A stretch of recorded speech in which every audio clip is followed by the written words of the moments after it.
both arrived at the same time. Yeah. They got an office at Hyperspace. Yeah. Both came in with just one human being. Yeah. Uber brought an entourage Yeah. to Kumasi, and then they came with their own systems. Yeah, it's the Apple of And Friday. both Yeah, I'm full of Friday night. both came there to like build for the culture. Yeah. So it's easy for a taxi driver to convert and join boats. Yeah. But Uber is impossible. Yeah. So they feel total. I went there, I was trying to order an Uber ride. It never came. I think maybe Uber tried certain aspects and failed. Yeah. But one thing also you need to know is Uber also owns shares in Yango. Definitely. So they're really very comfortable. No, but I see for on the local Yango markets, meaning- they will not behave in that space. And the local market is, what am I taking? What do I have? Because I'm taxed to get a market, get something. So I'm not focused on my investment in you locally. Maybe on the. I mean, you are strategic level. competing, so Yeah. and it's cannibalistic. It's not like you're creating new market. Fido ask you when Fido is if you are taking a loan from Fido, they are taking every information they want from your when they are asking for information, like things they would want to have access to on your phone. It's a lot of things, your contacts, everything. Oh really? Wow. Yeah, unless maybe they've changed it now, but Yeah, back I in think the they've day- changed it. Yeah, some time ago, I back in the day, they checked asked you it. for a lot. Yeah, they asked a lot. ask you for a After lot all of that lot, information. still I didn't qualify. Oh Charlie. Your battery percentage. Yeah, I said your data. Like, I'm like, really? Did I give all this That's information? your battery percentage. I'm joking.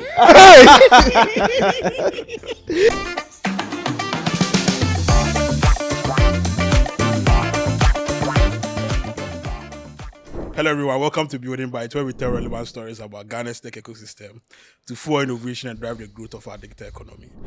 We are back again. It's myself, Yao, Poga, Caleb, and we have a special host, Hubert from the Brief team. I mean, if you come to a Building Bytes event, you know who Hubert is.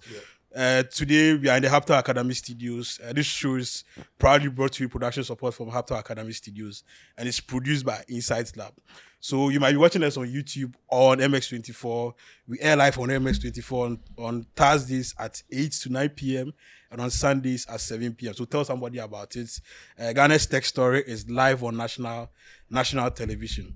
So today we are going to a very interesting episode. It's an episode I'm calling an insight episode.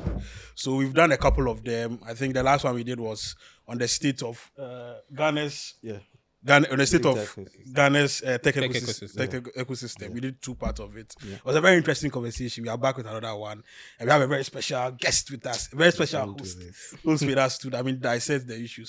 Today we are looking at what a Ghanaian model company is. So when we say a Ghanaian model company, what is that? And then what are some Ghanaian model companies that if you are building a startup, you should be looking at, not copying, but taking inspiration from. And if you want to go work for someone, like a company you should go work for, that's what we are looking at today. We've broken it. I feel like I'm talking too much. So we've broken it down into 4 sections. Yeah. We have agri-tech, we have logistics and mobility, we have green tech, and then we have Oboro Fintech. So we'll talk about it. I feel I'm talking plenty, so we'll just do a dive into it. We are starting with green tech and fintech. So what's happening there? What are some model companies that are worth looking at or worth, highlighting? So the list notable ones that we're highlighting: Kofa, they're into EVs, manufacturing of electric bikes basically, and Solar Taxi. They've also been doing electric bikes and electric vehicles. Yeah, Kofa also does batteries. Yes. And battery swapping centers. Yeah, as part of the IV. Solar Taxi, they do bikes and vehicles. I've not been seeing the vehicles of late. Yeah. They had an interesting model where you could buy it and you pay in installments. It's hard to see it because you don't know it's an EV. Yeah. And it's not also Solar Taxi branded. Yes, Yeah, I it's think very the hard brand to see. is very different. And the Wahoo bikes, I think they are ones we can also forget. Like you always see them. Now it's a Yes. common thing in delivery. You can't live without you can't order a ride. A delivery and not expect a Wahoo bike among them, especially in Accra. Yeah, and we have Charge Express. They have battery charging docks all across Accra. I don't know if they're in other regions as well. But yeah, and the last one is FreezeLink. They're into agri-tech support. Cold chain System. They help farmers keep their food, preserve their produce, and get it to markets without losing a lot of them. Traditional farmers lose a lot of their produce while transporting them. So FreezeLink has cold chain network where it helps farmers preserve their crops before it goes bad, so that they can get full market value, and also the value of all the crops that they harvest. So basically that's the main two that we have. Anybody want to say anything about that? So I want to give some stats in regards to like funding raised for the green energy. So the stats we are using for this episode is from Innovation Spark. So they have reports from 2022 up until now. So we gotten all the details from those reports, and then we are using that for this episode. So for the green energy, a total from 2022 to 2024, the green energy raised $80 million. I think just this year alone there's been a number of raises in terms of debt and then debt and equity as well. I think Kofa has raised 8.1. Wahoo has also raised some debt vehicles as well. It was like a very interesting mix.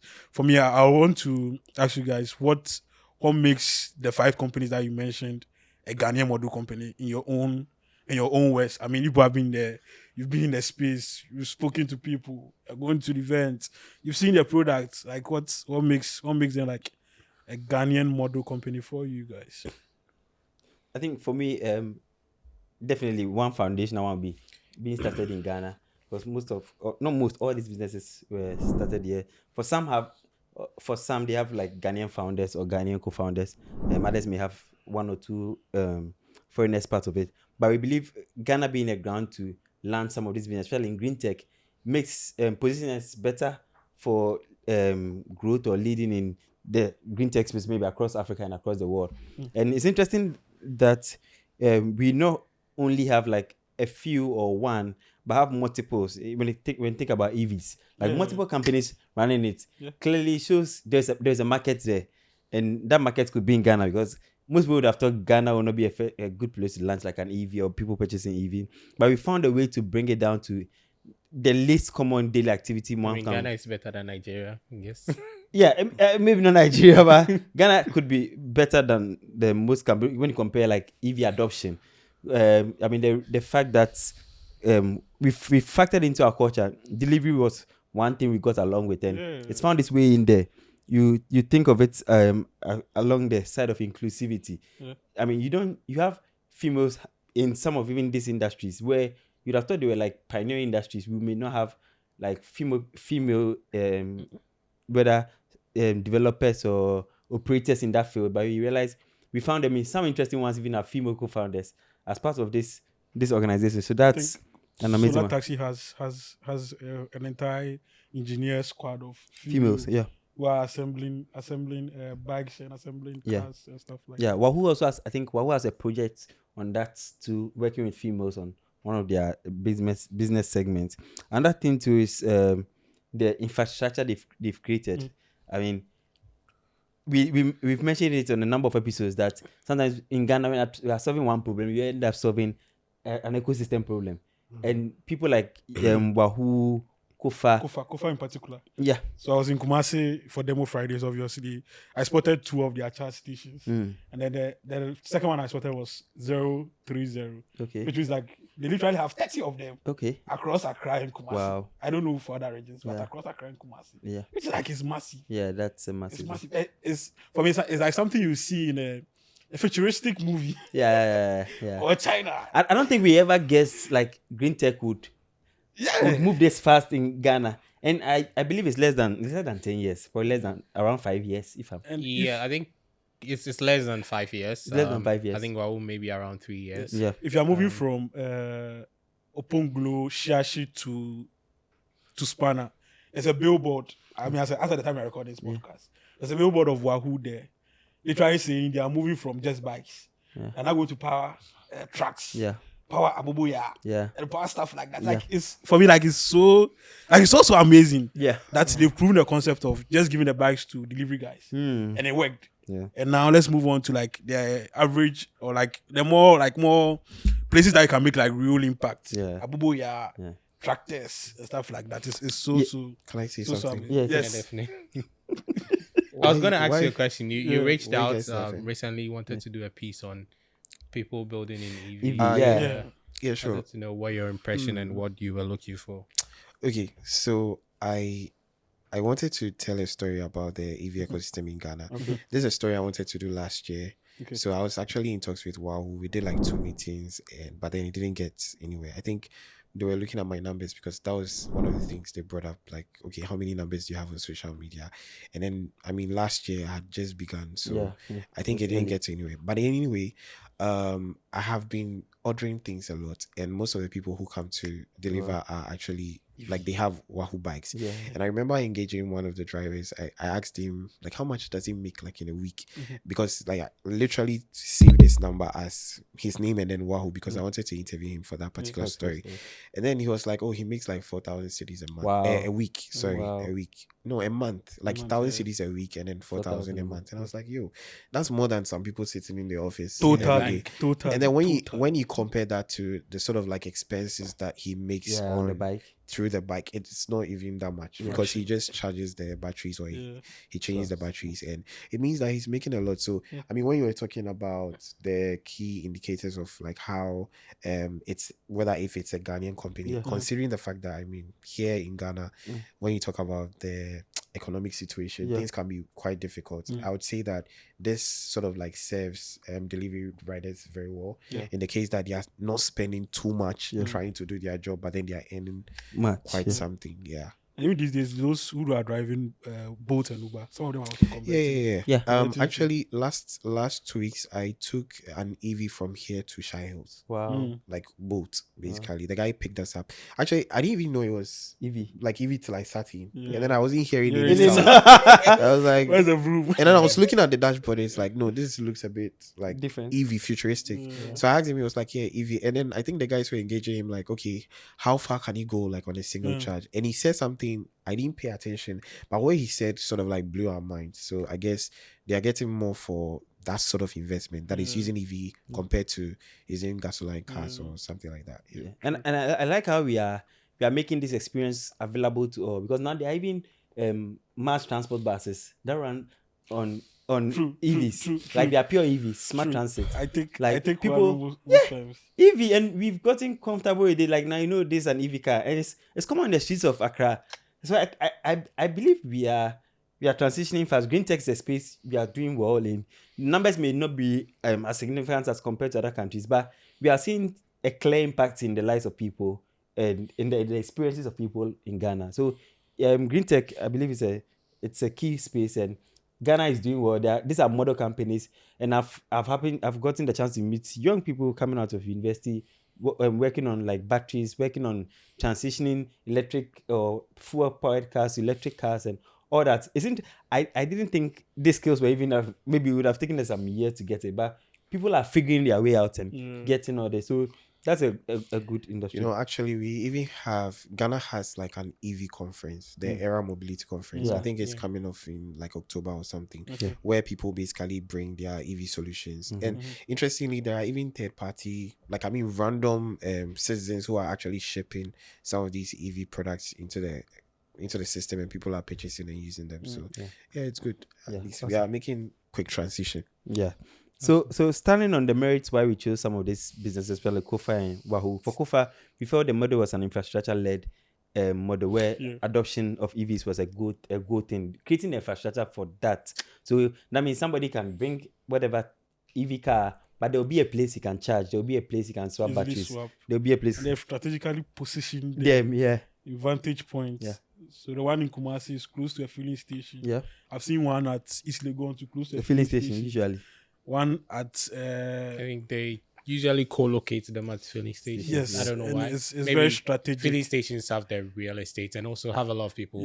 Very strategic. I think one company that is also doing well is Ijanu. I don't know if you've heard of them. Ijanu. They are at when you are getting to TV Africa, most of the times when you get there, you see like a lot of EVs actually charging. Recently, I saw like 3 buses, like full-on buses on charge throughout the night. So I think they've been there for a while. And also I've given honorary mention. I think also ZP is not mainly an EV company, but they're a delivery company that using EV vehicles. I think we had the founder in the previous episode. We talk about them trying to design EV power station where anybody can come there and just pick up a battery pack and use it for whatever they want to do. Probably charge their bike or something. So that's like one. And offered, I can think of about 5 to 10 like EV companies that are selling like whether motorbikes, tricycles. A lot of them. And I was surprised to see some in as far as Bono East. They have massive shops. So I was like, wow, this thing is moving like faster than we think it's doing. Will it be faster than LPG?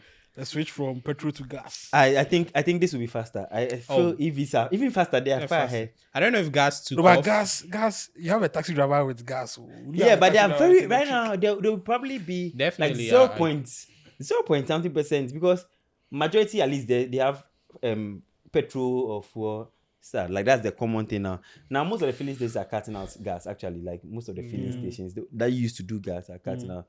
But I think EVs are going to move faster than. I think we see them faster. And EVs are, electricity is getting way more expensive, but they're still cheaper as compared to, buying fuel. But although fuel is just much more available, you can get it anywhere than, getting an EV dock to charge your car. But I think they'll move way faster than gas. I think gas did not really pick up. It started, but somehow I don't know why it didn't. I think some of this is because of pricing and global price beyond the Ghanaian borders. It's difficult to control, but things like electricity control locally. Also, people were concerned about the safety of gas. Yes, I think that was also one thing. Major concern. It might leak and just So another reason we considered Wahoo too was that they're riding on they're growing on the right to own model or the job creation model, which before was very impactful for us as a country. Then we have growing youth and there's high unemployment rates. You want to solve some of these challenges, and I think Wahoo have found a way to solve that. Now I think it's like a flex to drive an EV bike, irrespective of whatever you are using to do. It's like a flex. So we can move to the next sector. Yes. So for the next sector, we're looking at logistics and mobility, and this is a very interesting sector. For data in terms of money being raised in this sector from 2022 to 2024, they've raised a total of $53.2 million US. And some companies which are doing well in the space are Jetstream. Yango is not a Ghanaian company, but we'll add them because of what they are doing here locally. And companies like Zippy, companies like Knock Knock, which are a lot more sectorial focused and sectorial focus and verticals and like that, and also like companies like Hubtel also, which is also very heavy in the distribution space, and also companies who came to build a culture and then left, like Glovo, and those who have just arrived, like Chodek, and stuff like that. But let's go into the details. Who are the big companies, or who are the model companies that we think if you are building in the EVs, you are building in the logistics space, you should be looking at these guys. I'm surprised you didn't mention Bolt. Bolt is in there. He didn't mention it, but I didn't mention Bolt is actually the model. So Bolt and Jetstream are the model companies. That he was come to mention. I have a personal beef with both, so that's why I didn't mention them. Everybody So loves deep dive, Jetstream, Bolt, amazing ones. I'll pick on Bolt. It's interesting. I happened to start, like my tech career basically started working with a delivery company or food delivery or home delivery company, and they happened to share. I thought you were coming to say both. Happened to share an office with both. So we're in the same building. Okay. So When they started in Kumasi. Yeah, this is in Kumasi. And I remember like Uber At that time, was it Bolt Food or Bolt? It was both, pure both. Okay, it wasn't And Bolt Food. Uber was finding it difficult to work there. So I think Uber was reluctant. Uber didn't even come there. Before you come. Yeah. So when we went to Kumasi, Yeah. they give us a deep reason why Uber failed in Kumasi. Yeah. We'll publish that episode. It's very interesting. Like, I wouldn't want to. I think I had a conversation. I've had similar conversation recently. It's very interesting. Or even the different culture of ride hailing in Kumasi. Yeah. So, not to Kumasi chip is in, wild, but so. so at the time when they will both arrive at the same time, Yeah. they got an office at Hyperspace. Yeah. Both came in with just one human being. Yeah. Uber brought an entourage to Kumasi, and then they came with their own systems. Yeah, it's the Apple of And Friday. both Yeah, full of riding. both came there to like build for the culture. Yeah. So it's easy for a taxi driver to convert and join boats. Yeah. But Uber is impossible. Yeah. So they feel total. I went there. I was trying to order an Uber ride. It never came. Yeah. Boats, it came. And like the Did they market is, bargain with you? No, so That's now ridiculous. what has happened? What they do now is that they don't show the price to the drivers. Yeah. So when they join the city, they'll probably ask you like, how much is it? And do not argue. They just want to have an idea of it. Do not argue. Last time when they didn't argue bargain price, but they just want to know. So when they get there, they know that okay, I'm expecting this amount. Really? X amount. Yes. my experience was different. Your experience is different. From But the- every time I've generally- taken boats in Kumasi, they have bargained with me. Yeah, and really? it's If a you're not ba- going it's to a up it, we are bandwagon not culture. coming. It's not Yeah. like if you want, I'll get the next driver. The next driver. Oh, will that, have for a me, I think 52. all my experiences I've happened to like. They just ask the cost of it. I tell them we have cool, we drive. Get So there. the driver who took us said what they do is sometimes they even go to the extent of taking the person's number. So the person will take their number, not even them taking. The person will take their number, and the person, if the person is going somewhere, they will call you. Are And they call waiting, yeah. wherever family. Yeah. Say they like the driver says they like that one because they can charge more. Yeah. Yeah. And sometimes they also like as Hubert is saying, they bargain. Yeah. So we for cracker on. Yeah. Apparently, that's the thing. I've taken boats in Kumasi once, but I don't remember having that experience. It's been a while. Yeah. I don't think I had that experience or anything like that. But apparently, Yeah, it's they getting better. bargained. I think recently I generally. had an experience where Or if you have discounts, no. Yeah, I think yeah, I usually recently had an experience where I think based on my conversation with the interaction with the driver, he seems to have come from Kumasi, just fresh in Accra, and he's doing both. And the guy calls me and like I order the ride, he calls me, he's like, oh please, where are you going? I tell him and he's like, how much was on the thing? And it was very surprising to me. And I was like, why, you think we are in Kumasi or something? I can't remember. So, but I didn't say that. Like, I was just saying in Yeah, my head. thinking, But then he came, and then when I sat in the car and I was conversing with him, and it's like, oh, he came from Kumasi.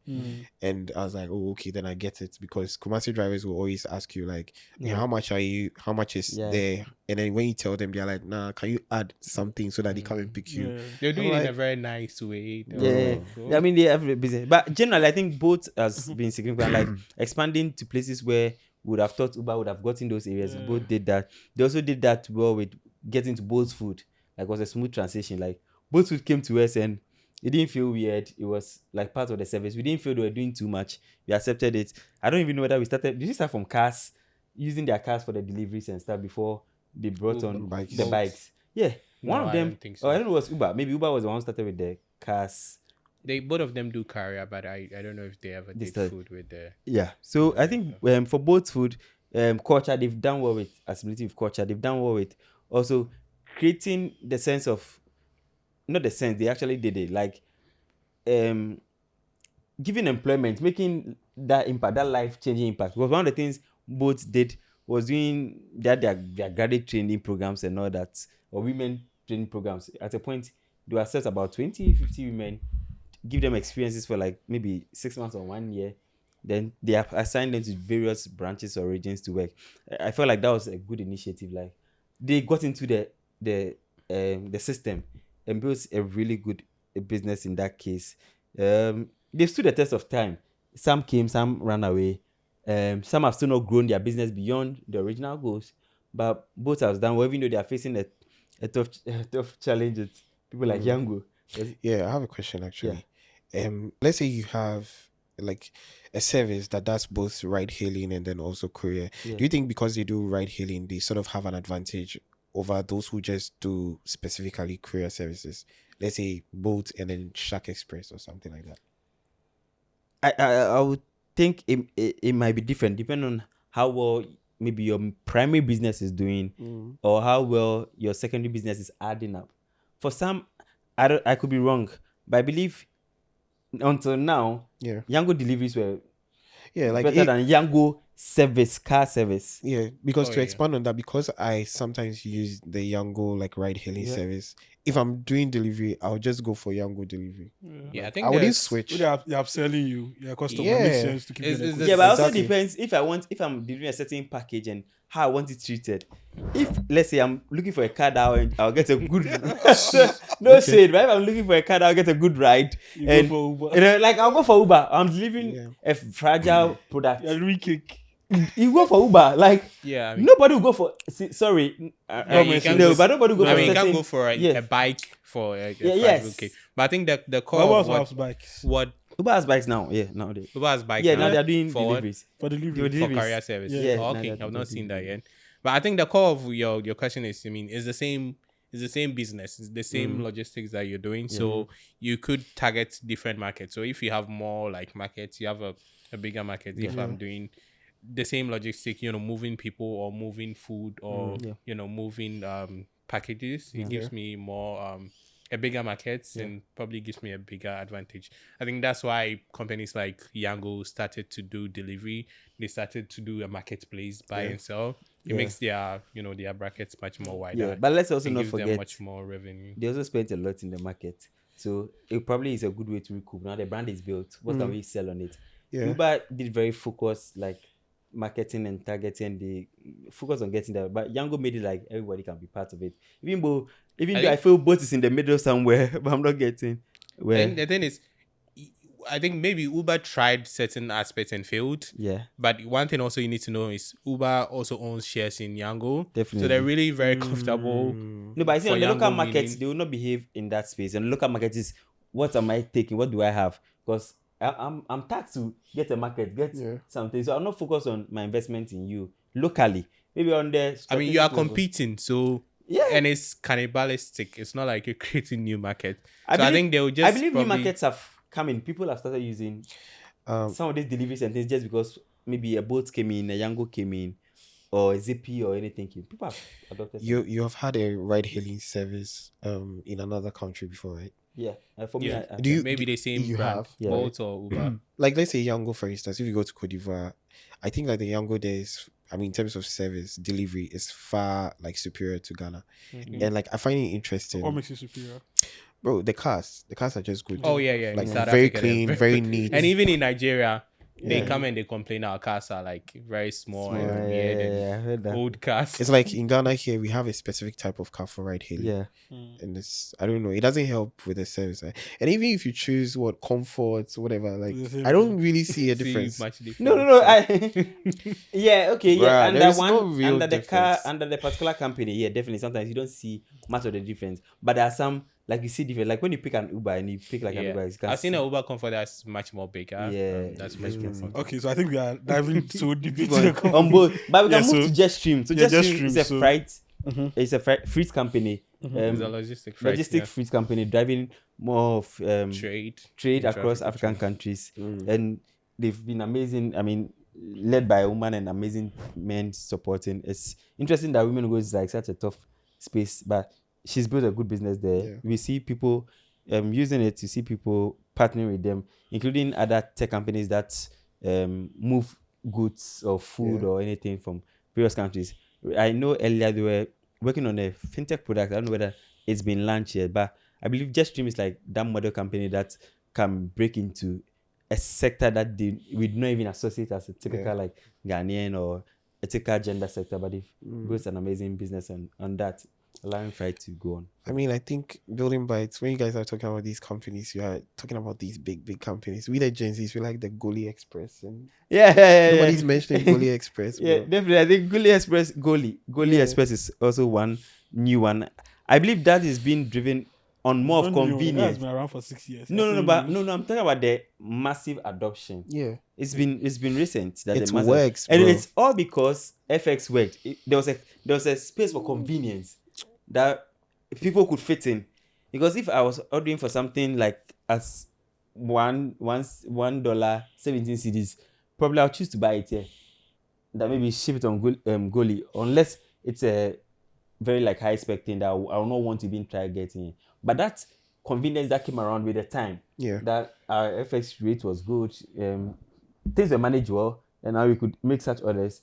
It makes sense that some of these businesses have come on top. And it's interesting. I believe Goli clearly explains that the FX rates or the economic condition of a country can affect the rise and fall of a business.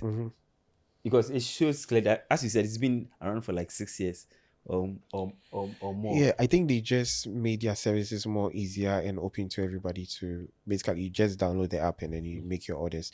Before then, I think it was more like you text someone and the person does it. I don't know, like I'm just speculating based on what I've seen online. Yeah. But then now they have an app you can just go on Amazon, copy a link of your product, and then you paste it in the app. It gives you like the estimated price for shipping and everything. And then it just gives you like the process. So it will notify you whilst the thing is in transit until it gets here. And then they just deliver it to your doorstep. And it's Like, affordable. Like the very rates are affordable. very affordable for shipping think compared to DHL FedEx or Aramex or any DHL. did something like that. DHL, I forgot. They did a product similar to that, but I think they failed. I don't know why, but yeah, it was basically similar to that. You just get Amazon link. All the foreign shops, you can find them in there. The order gets delivered here. Yeah. And interestingly, Goli Express is not really doing any advertising. The advertising is more organic. Yeah. Like it's street run. Yeah. Like everybody knows the founder, like Soapy. So Solomon, thanks for what you've done. Looking forward to having you. Yeah, so other companies in the logistics and mobility is also Knock Knock and Hubtel. Hubtel will talk more on the fintech side. Yeah. But to start, I like the fact that, like I mentioned this somewhere, if I go to any community and I'm taking a picture, if I stand in a really prominent spot and take a picture, there's a likelihood that I'll see a Hubtel Billboard, logo somewhere. Hubtel sticker or something, play with passing by. star, whatever in there. And this is basically to say the distribution, like the guys have figured out distribution. Yeah. And it's not just distribution in Adenta. Yeah. It's not just in Accra. Yeah. Even in Kumasi, even in Takrady, like they figured out distribution. I think like, you go to like a very random gobe spot and yes, then and then they have to Yeah. there. Like it's so amazing. We'll talk more when we get to the fintech. But one other logistic distribution company which is more sectorial based. I don't know how their expansion is, but I really like it. So Knock Knock. Yeah. You know, Sue, if you are in Sue, like every minute you see them pass. Shum, shum, I think shum, Fintech shum. too, you see them. You see them in their pass. space. Shum, shum, I shum, think shum. their model is they want to deliver under 20 minutes or 15 minutes. 10. 10. 10 minutes. That's the aim, yeah. 10. Yeah. Okay, so I tried them once back in Fintech and they delivered under 50 minutes. I was kind of surprised. So they locate have dark hubs, stops, or dark warehouse Yeah, dark close to the areas that they serve, so that they don't have to like move it very far and they can get it very quick. And also they targeting a certain class of people clearly because their staff are a little bit expensive. Yeah. So they wouldn't put it in a certain area that And the kind of products they even wouldn't have. sell. We were searching for some foreign products. Corn. Yeah. Like corn. And only to realize, it's there and they deliver like on time, perfect, like well packed and everything. And I feel like that was That's good. also a model company. I think most of the companies we are mentioning are not necessarily Ghanaian companies, But some of them are companies in Ghana. Yeah. Yeah. So, Yeah. Knock So Knock. the reason why maybe we chose companies like Jetstream is their model for trade facilitation across Africa. I mean, from Ghana to Africa is great. The reason why I chose both, the model for localizing a global platform was amazing. The reason why was actually one in Takrady also. really Yes.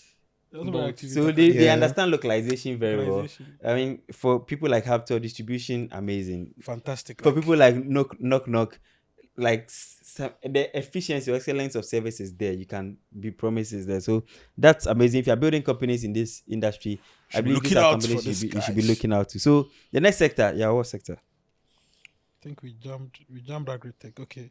So let's do Agri-tech next. And this is a space that Hubert has done a lot of work in.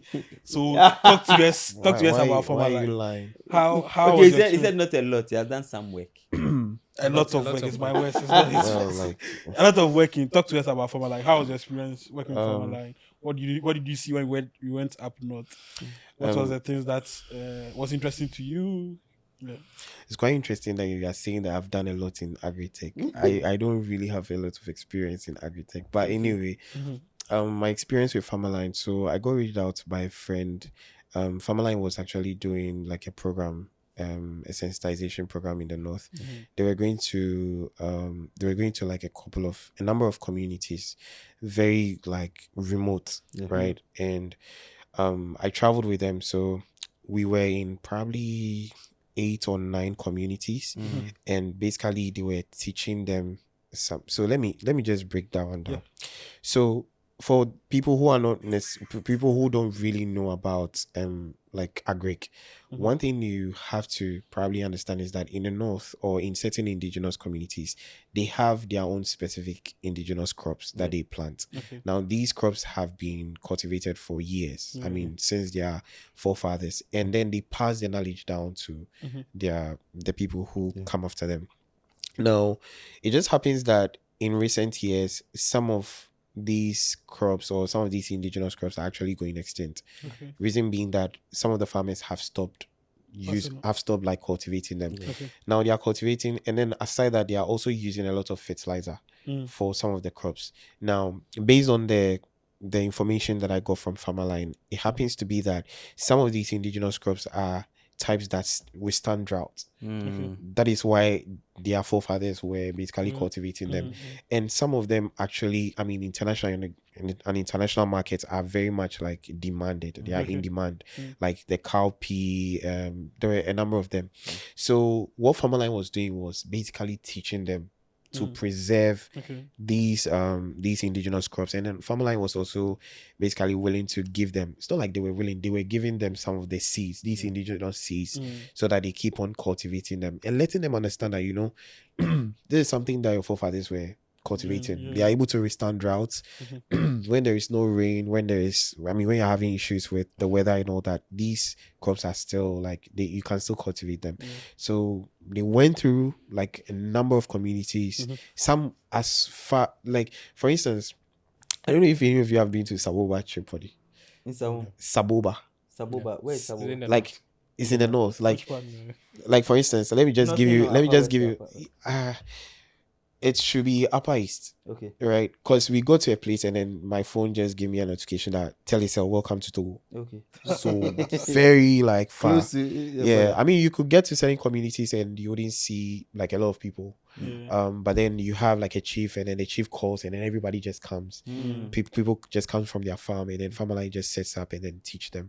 So that was my experience with Farmerline. I don't know for any of the agri-tech, but I think Farmerline is really doing a good job in the north. And interestingly, they have like systems. I mean, if you are talking about tech, they have like a short code that you can just do. You can type in your phone, and then it reaches to a customer service or a customer care, and then they basically help you with whatever. Like as a farmer, they help you, and then they have, I think, community reps, people who are like indigenous of the towns, and then they go there to basically teach them like monthly or something. So yeah, Farmerline is doing good in the north. That's great. So that's why we have Farmerline as one of our model companies. And then I'll go to the data, the fund raised from the agri-tech companies from 2022 to 2024. They raised a total of 110 million US dollars. I think that was a year that they were like leading the force, like they're raising the raising back front sterling. So that is it. In terms of the model companies, I'll just list a couple of them. The 5 of them. Farmerline, of course, is in there. Complete Farmer, Agro Center, Sese Technologies, and Agro Innova. So let's talk about them. Yeah. So deep diving some of them, Complete Farmer, Sese, but one of the things we find common among agri-techs is that there's the values of trust and community building and farmer first approach. You know that's something like agri-tech is not necessarily tech. Then there needs to be some form of trust building. Whether you go through a chief route, whether you go through an individual, you find teachable committee leaders or any route to go, there's an element of trust you have to build. Without that element of trust, you can't build a good agri-tech, especially if you are dealing directly with farmers. Even beyond dealing directly with farmers, even like things like for growth for me, where you're even crowdfunding people's projects, you need trust for people to give their monies to an event that is going to take a number of years to do, a number of months to do, or start a farm somewhere. So trust is a big thing to do there. You need to have that kind of trust. You also need a sustainability and inclusivity idea or mindset behind it, because the way you think farmers should be, or the way you think a farm should be run, might not be the way they do it. You need to factor in what they have, what's available to them, what they can do. Sometimes people think they just choose to use like inorganic fertilizers because they don't want to do well or that. Sometimes it's just maybe a lack of knowledge. Sometimes it's a lack of a certain resource, whether it's dank or whatever manure, whatever they can get. in some years ago it was common. Now it's not there. So you need to factor in some of these attributes, these values, to build a good like agri-tech company. You can't stand on tech only and build an agri-tech company. Yeah, I think that point has been. Yeah. I mean, people say we shouldn't see it, but I mean that point is like agri-tech is not. It's not tech. Yeah, tech there might be something else, but it's not. It's not tech. Yeah, it's not tech. It's not tech. Yeah. For me, if I talk about some of the model companies, one company that I've also, I mean, it's not in here. It's supposed to be in here, but it's not. Can mention Saving Grains. Yeah. which I've had. I've close enough. I've worked with them close enough. One, I love what they do in the sense that they empower farmers. I think one thing that cuts across with all the agri-tech in Ghana is they are literally like empowering farmers. Yeah. And this is not the type of empowerment that I would say like youth empowerment. It's not that type. Like we try putting money in farmers' pockets. Yeah. In your case, like putting knowledge in farmers' pockets. Later transfer it to money. So for Saving Grains, I like the fact that they are opening up like market access to farmers, especially those who grow maize. So they buy it. They also like give them for aggregators. They fund their purchases, and then they sell it at peak period, and they are making huge sums of money. They also help them store the maize, like so they have some material that they give to the farmers to store the maize. They can store for like 2 years. That's unheard of. For like maize for 2 years, unheard of. I think like, these are some of the tech parts of agri-tech. Yes, I think in agri-tech maybe redefined. It might not be an app. Yeah, but it's a technology. It's a That's technology like that helping them improvement. save the maize 2 years. It's unheard of. Research, That's if you put it inside and put it there. 2 years, it won't do any other. And I think like it's so amazing. And so I went on a trip with them once, and it was at the time that they were like paying back farmers, and the money one woman was taking, like, bro, it's like no, like that's like impact.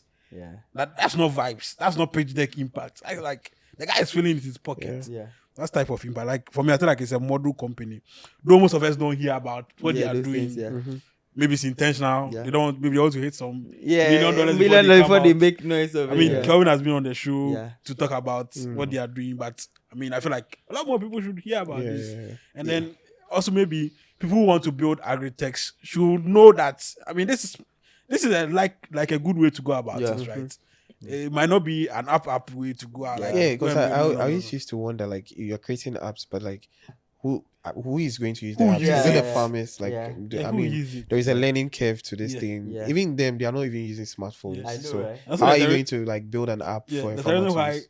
Farmerline's hotline works. Yeah. Because I think with the it's future phone, you can just dial whatever number. And then someone is on the other end waiting, ready to like pick up and then make that. And I like how all these agri-techs are having physical footprint there. Some of them by building fulfillment centers, some of them by having how do you call it, agents. We have indigenous indigenous of the various communities, extension officers.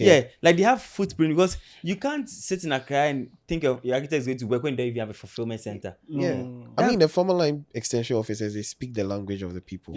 So like they are able to communicate directly to the people. There is no middleman to come and translate anything. They just talk to the people. Okay, we know our forefathers used to do this, blah blah blah, and then it just goes. I think another thing I didn't mention was, and probably you guys know, which is Farmerline's AI thing for the weather thing. I've forgotten the name. But Mega Cap or Dali. Dali, that one. I think that's also like a good thing that is happening. I don't know, another thing on AgroInnova, trying to sell the product to last mile delivery people in the most simplest way, so you can dial a short code or call and you get whatever farm product, and these are like from the farm to you. So whether it's eggs, whether it's birds, whether it's what, like they deliver it to you, and they have partners of like institutions they deliver these products to. So you're getting it at the best price, at the assured quality. But these people know like where they're paying it from, who it's coming from, which farmer it's coming from. They are farmers themselves. And they are farmers themselves. Like that's crazy. I mean, you can't do that. There are companies in Ghana doing stuff. Like, please, like there are companies in Ghana doing stuff. That's some people will feel like someone will ask you, not a stupid question, but someone will ask you, where are the Ghanaian companies? So like we've literally listed five each. In do you have Yara Ghana inside? You have Yara Ghana.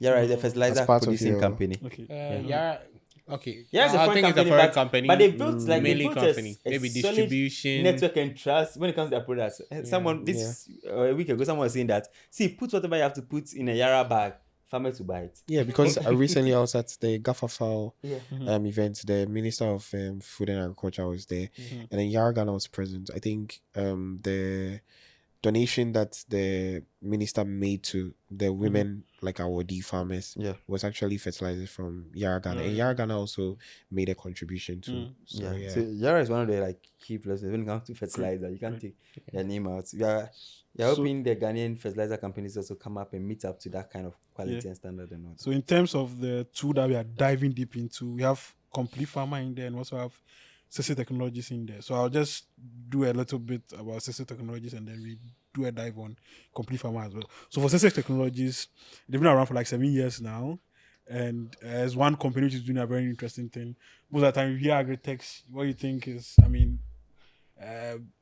not software, but then processes, enhancement and stuff like that. But these guys are doing hardware.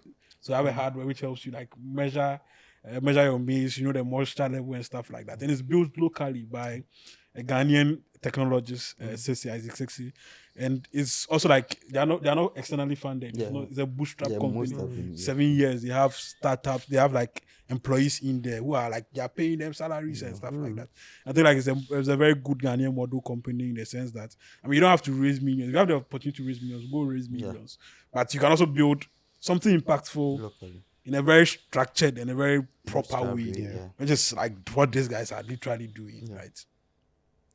So I think you know a lot about Complete Farmer. No, a lot. You can start and we will finish. I would say a lot, but yeah, Complete Farmer is a venture-backed agri-tech, helping farmers have access to like global markets, giving them good prices, giving them assured markets. And I think we are glad to have the chief commercial officer on to talk about what they do. And he mentioned how if you have a land and you want to plant or grow something on it to get assured income, you can reach out to them and get that. So they've opened markets because of that, definitely because you are financing like produce to other countries and all that.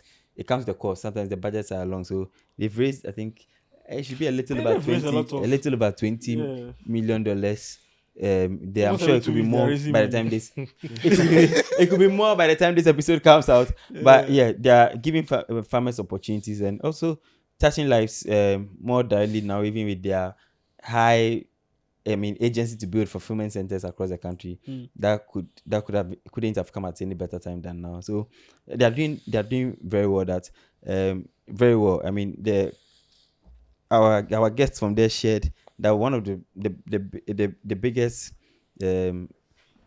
certain produce farmer assured them that he wants to stay on to be that producer because he's enjoying like having no competition, producing just what the company needs for whatever the buyers outside is interested in getting, and that could be close to making that person a millionaire in one produce. And we feel this should be the time like where we have farmers who are millionaires. I was told when you go to Texas and they're having farmers conference, like you see the private jets around and these are all farmers. I think this is a time we should do that, and I think Complete Farmer is taking farmers there.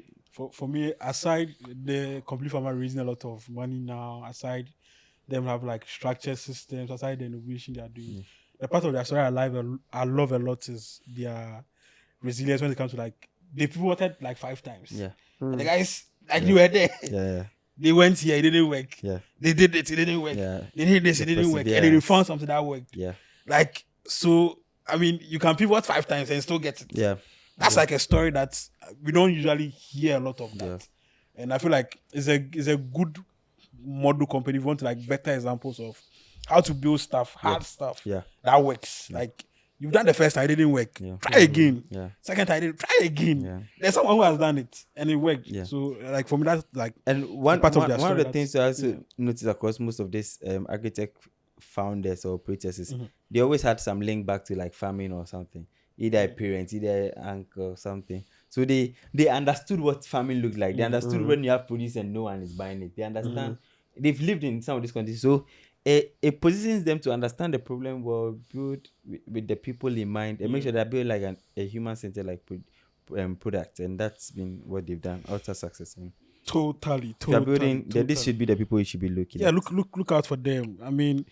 We might not there might not be a lot of case studies on them on the internet, but I mean, we have interviewed them. Go listen to the episode. Yeah. You find a lot of valuable insight. Yeah. So move on to the last, and I don't want to say by the numbers, it is the most important sector. It's not me who is saying it, but by the numbers, it's the most important sector locally, and that's the fintech sector. It moves. I mean, everything. All of these sectors we have spoken about are possible because of fintech. Yeah. So to look at the stats, they raised a total of $452 million US. And this is the venture capital money. Yes, and of course, this is also from companies who have raised money and then chopped the money. Fast.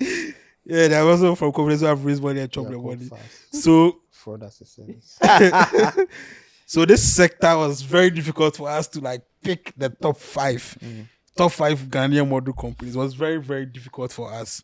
But I'll just run through them. So the first one is ZPay, second one is Hubtel, third one is ExpressPay, fourth one is Insano, fifth one is a new entry, Affinity. So let's talk about them. Payasa didn't make the cut. Yeah, Piazza didn't make the cut. I think it's still fresh in town, but It's still very fresh in And town. I would argue they're also not Ghanaian. So yeah. But there are a number of companies that could have gotten in. Yeah, seven. a lot. Seven is there. Very interesting. I've seen that. ICT. There's no telco IT in there. consortium. Mobile money should be there. It probably. should be there. Yeah, mobile money should be there. But I mean, there are telco mobile money. Mobile But money, let's say yeah. they're telco. But So let's just dive into it straight. What makes these five companies a Ghanaian model company that you are building in fintech? You should go and listen to what they are doing. And I mean, I take was inspiration thinking. So I was thinking of Affinity, and I was thinking of telco. I mean, telco solved a unique Ghanaian problem at that time. You know, serving their unbanked people.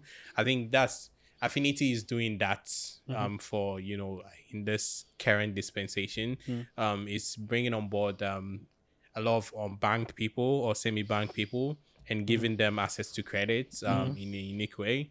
We've talked to the founders, and I think his belief of how a financial institution should be run is a little bit different from what we see in Africa. In Africa, you give out you run a bank account and you do a lot of charges. You make profits from the charges. And you mentioned that I think we were doing a transfer. Even their business account, there is no charges on their business For real? account. Yes, I checked it and there is no charges on They their told me business it's account. 1%. So far they have. I mean, I do the transactions and you check. I mean, if it's 1%, you would have finished that money by now. But yeah, there is though. You get it, and so far, I mean, maybe they'll put the charges there, but so far, and there's no monthly charges. Yeah, I there's think no monthly charges, the core belief is let's get people onto this platform. Let's give them access to this platform. Let's give them banking access. Give them the opportunity to keep their money, make interest of it, move it from one place to another, and only make money of them when they need this facility, the loan facility. And I think it's very unique. It's something that it's built trusts in the informal sector. People know that I won't, because that's what people are worried about bank. The informal sector, they know that if you go and put your money in the bank, by the time you realize Martin in here, yeah, and they wouldn't even give you access to credit as well. So Affinity is building for a kind of different segments that and it's focused on giving people financial service and only giving them these credit facility. I think is a unique one, and it's solving a different problem in a very different way that normally you don't see in Ghana. So I think that's one thing to look about a company. Think different about the problem. See how you can solve the actual pain points of the customers you're serving. For me, one interesting one too was ZPay. Because I want to say something. Okay, you can come. So this is alleged information. It's not verifiable. So I just say I like how they are set up in terms of how the org is set up. So they are a financial institution. So there's a literal finance part of it, and there's also a tech company. There's a literal tech part of it.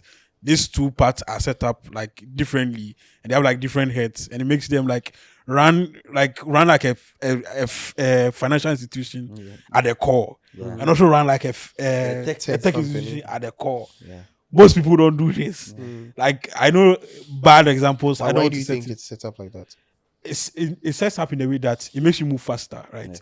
So as a financial institution at the core, you are living up to all the standards that a financial institution should live up to. Yeah. As a bank, as a tech, as a core, you are moving fast. Okay, so none gets in the way of this. Yes. Yeah. Okay. So I know like there are bad examples locally that people try to bring bank culture into tech, and it messes up everything. Yeah. Interesting. You end up shipping zero. Not everything, but it can slow your speed. Yeah, slow your speed. You build and build and build and build. You ship zero. Yeah. Even if you ship a scrap. But the guys, I mean, because of the setup, like they are shipping and it's fantastic. Yeah. I Right hear now- their app is very smooth. They just released a new feature. So what's it called? Their similar product to Quick Loan. Now they can give you as high as 10K. 10% On that. or 10K. No, 10K. I As high mean, as 10K. yeah, loan facility. Loan facility, as high as 10K. Yeah, because of based on your credit. Based on your score. credit, as high as 10K. That's fire. Yeah, with Momo can give you minimum that. with like the cheapest interest rates in the country. Yeah, cheapest interest rate in the Yeah. country. I think as low as I don't know the 5%. figures, but it's the cheapest. I mean, it's cheap. It's cheap. It's the like cheapest 10%, interest probably. rate. And like it's only possible because of how they are set up at the Yeah. core. Yeah.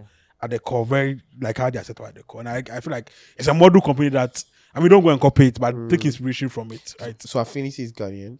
Yes. 100% Ghanaian. Oh wow. Yeah. But Fido is not. Fido is a company in Ghana. Started in Ghana. Not started in Not started in Not started in Ghana. Ghana. Oh, company No. in Yeah. Ghana, but It's a company in Ghana. by foreign. They have Israeli. It started in Israel. Yeah. I think they ran in Oh, Israel. okay. They Yeah, have Israeli. They came to Ghana, as Ghana. their So first Ghana African. is the first like they have other touch points in And then Africa. in as well. Uganda. But they're also doing fantastically Yeah, well. Like amazing. solid. Yeah, I think they recently introduced an option where you can basically like invest. Yes, Okay. I think they For have 10% savings returns. now with Yeah. Access Bank, a new Yeah. savings product with Access Bank. Yeah. They're also doing like fantastically Yeah. well. Yeah. Yeah.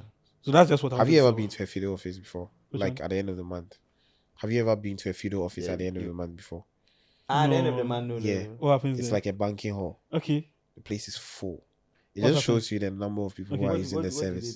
do? You don't know what Fido does. No, no, but what are the people What are doing? Because people you are doing? supposed to do it on your Obviously, phone or something. maybe they have issues and then they are trying to resolve it. Resolve it. Interesting. Okay. Like if Okay. you go to a Fido office like at the end of the month or the beginning of the month, Mm. it's basically like A a banking banking hall. hall. The place is Wow. like full. Interesting. Yeah, Wow. yeah, yeah. It shows that a lot of people are using it. Yeah, I know they have there. For them, they've also been around for long. A 10 long years. time. Yeah, a Yeah, long a long time. time. Yeah, And I mean, Most people will I still- don't know the ones who, to some extent, pioneer like credits. Yeah, sort of. Yeah. Yeah, the digital one. They are the one. The who- digitally. I mean, if you want to copy, One who, of the who else earliest. would you copy? Yeah, they're the one who did You it. probably have I think to for copy. most people only remember them when they became pink. Yeah. But they were Yeah. orange before. Like yeah, they changed. And I don't know if they want to target necessarily like the, I don't know, like the Streets. high. I The think high- it's I a was street just- streets it's just a type of streets, people. Yeah. Because even their influences are sort of like people who but their appeal interest to. rate is not strict. It's not easy. but Yeah. it's not easy Yeah, at all. but I think for me, and mother company, ZP. And if you take their money and you don't pay, they will Hey, what's up? Don't try it. That's why I'm camera. forget Don't Quick try Angels. it. Forget Quick Angels. They are not doing Don't try it. it. Fido will change. No, no, I don't. Chase. I don't. Fido No, ask you no. when Fido is if you are taking a loan from Fido, they are taking every information they want from your when they are asking for information, like things they would want to have access to on your phone. It's a lot of things, your contacts, everything. Oh, really? Wow. Yeah, unless maybe they've changed it now, but Yeah, back I in think the they've day, changed it. Yeah, some time ago, I back in the day, they checked asked you it. for a lot. Yeah, they asked a lot. ask you for a After lot all of that lot, information. still I didn't qualify. Yeah. Oh, Charlie. Your battery percentage. Yeah, I said your data. Like, I'm like, really? Did I give all this That's information? your to- battery percentage. I'm joking. Okay, so back to the mother companies. I was Joking, bro. I was mentioning Zippy. Please That- don't send me a lawsuit. I think Zippy has been one of the amazing mother companies. I mean, helping people receive like remittances straight into their mobile phones. That was a game changer because Charlie, those times Western Union, the money going, you'll be at a bank office for hours, and that one they'll ask you, are you sure the person you're sending those out? Then they'll do a lot of background chance. But now with like a number you can So I'm feeling it. Charlie, easy access. Like when the person is sending, you are receiving. I think that's been like a major game changer when it comes to innovation and the opportunities. Knowing that remittances is one of the biggest contributions to Africa. Didn't as well. ZPay like expand to like the Caribbeans or something? Yeah, Yeah, they're the Caribbeans and they're doing amazingly well. That's So nice. I mean that service was a game changer. I mean they've raised significant amount of money, but you can see their footprint across Africa and the Caribbean, as we've said, like multiple countries. Probably I think maybe if I'm not wrong, you have access to about 20 countries if I'm not wrong. Yeah, they are moving like significant amounts of money for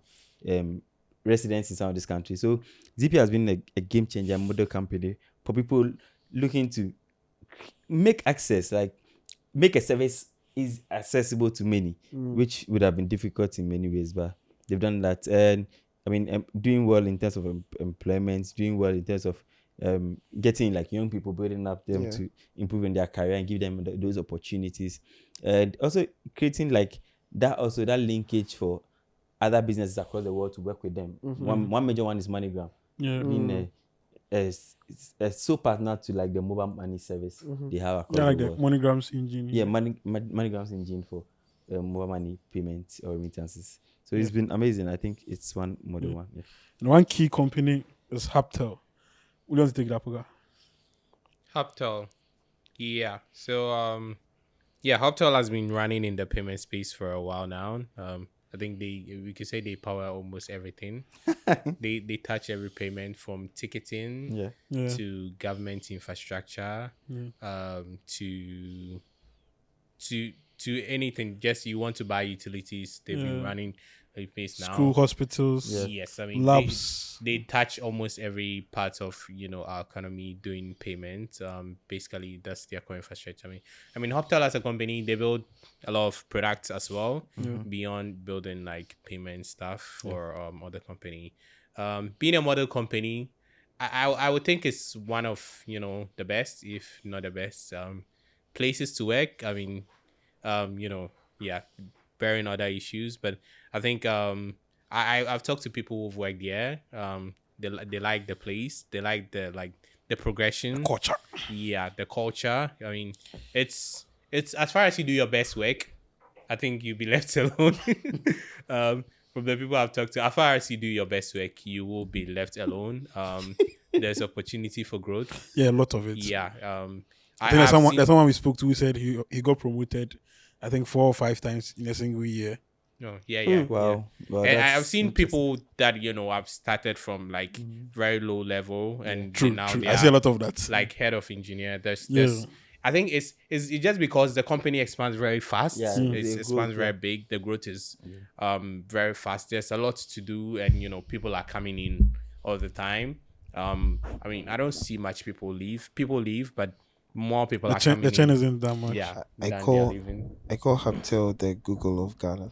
Yeah. I wanted to use that. I didn't. Yeah, I don't feel. I call But I them feel the Google Hubtel of is a Ghana. Hubtel of Ghana. That's let's not. I think they are getting to that place where they'll be like the Silicon Valley like place to work. So soon we'll have like a Hubtel mafia or something like that. Yeah, it's already there. I think there are really? There are few few people from interesting. SMSG's Ego time tickets. that have left and built quite successful companies. Yeah. And probably there'll be more. We could see something like similar to what we had at Paystack in Nigeria. And interestingly, Hubtel has been 100% bootstrapped. So Yeah. that's That's one other you interesting. can't Like bootstrapping They are and not fintech. doing fast fraud assistance. I mean, the I mean, bootstrapped that's- and that's Bootstrap, like bootstrapping the amazing fintech. one. That's interesting. All the licenses you have to get. Yeah, I mean, coming out of It's- revenue, yeah, pure revenue, no pure revenue. It's- external it's- funds. it's- And that's That's hard. That's amazing. They should release their blueprint so people can copy. Yeah. And I also like the fact that they sometimes pioneer vectors. Yeah. So I think when COVID hit, they were one of the few companies who were running delivery, Yeah. who started like the delivery services Yeah. before the other guys came in. Yeah. And right now they are leading a new part of buy now pay later, but Yeah. for things that you don't expect to buy now pay later. Yeah. Like helping us build a culture there. Yeah. So you can buy now and pay later. You can order your food Yeah. and eat it now and And pay pay later. Yeah. It's like it's Pay so small, interesting. small. Yeah. And for me, like it's culture building in that smallest point, right? Yeah. very near future, they might pitch to what's it called, the BMW office here, and tell them that the guys are buying food and paying later. They should come and buy a car and pay later. Yeah, Right? I feel like You have it's to have a crazy credit yeah, to do that. But it's a step. It's a step that they are helping the entire ecosystem move towards. I think under, Like it's fantastic. Yeah, and that company, I think I've heard like very good reviews from Express Pay. It's amazing. Like one of the best customer service companies I've heard people review, and they have a certain, obviously, like certain clients. There's a certain demographic that uses their products, and it clearly shows a targeted product. What's certain demographic? I don't know. Can you describe them? If you go and try and use it. I've used it for some time, but it's a simple question. Yes or no? Right now, I don't use it. Use Express P. Okay. Why All right. Use Express P. Cut. So let me take the position of the host here. Okay. Of all the companies that we've mentioned, which one is your favorite? Which one would you say the prime top model company is? Okay. I think if favorite for Fintech, you'd have to define anything. favorites to work, favorites to use. Okay, yeah, that's a good. I use some companies. I like some companies. Mention I would have to think about it for a minute. Favorites for what? What about you? No, just a model company. Model like, company. Aside all the ones we've mentioned. Model company. My favorite place to work would be Hubtel. Okay. My favorite app to use would be Affinity. Okay. If I'm building a company and I want to if I want to build a company a certain way, my favorite company will be Complete Farmer. Okay. And what again? What example can I use? It's okay. It's a tricky one for me. Why is it tricky? Yeah, I mean, maybe now I use some, so I admire them more than before. But my top three, Affinity, ZP, and I'll choose Express Pay. This guy, everything is money. Okay. Interesting. Have you? Favorite to work, maybe I'll say Hubtel. Maybe it's a big organization. So I don't like big organization, but I like the culture. So maybe favorite to work Hubtel. But what I use the most, maybe Express Pay and Affinity. Also use Express Pay. Yes. Yeah, an Express Pay. It's actually beneficial than using mobile money. You should try it. If you have a card and you put on it, card charges are way less. I've stopped using cards. They are way less than mobile money. If you pay at a POS, you don't pay any charges. Wow. If you pay, but if you pay mobile money, there's charges. So it's actually cost beneficial using card than. Yeah, I think the card is one of the things that has made it also attractive to that class of people. Because some people use cards a lot because of traveling things, and I think that's why Expressway gets in there. So yeah, How about you? Cross border. How about you? Like, so if I travel somewhere, I can still use it. Can you use it? Like if I go to South Africa like this, you can use it to do. I don't think you could. I'm not sure. I've not tried it. So you can use it to do bank transfers. So there's a list of many Ghanaian banks.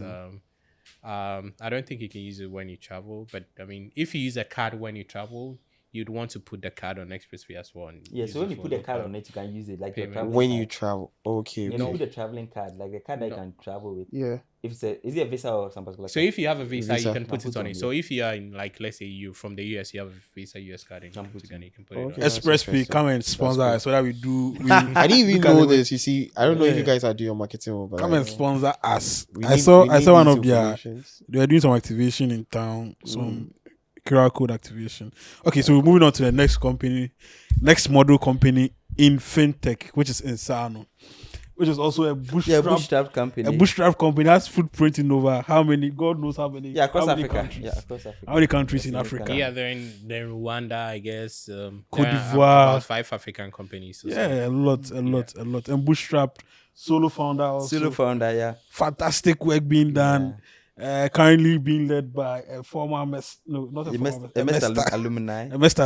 Yeah. Fantastic work going on there, and I think they are purely enterprise. Though they have consumer products. Yeah, I but think Burger is their product. I don't know if you know Burger. I've seen the. It's what's it called? It's something like ZP, but for consumers. Okay. So you can send money up and down, from up to down. Yeah. And they're doing fantastically well. I also hear their culture is also good. Like, it's nice to work there. We've hosted someone from there on one of the All-Star episodes before. That's how many take. Yeah. Someone said that fintech companies in Africa only encourage people to spend money.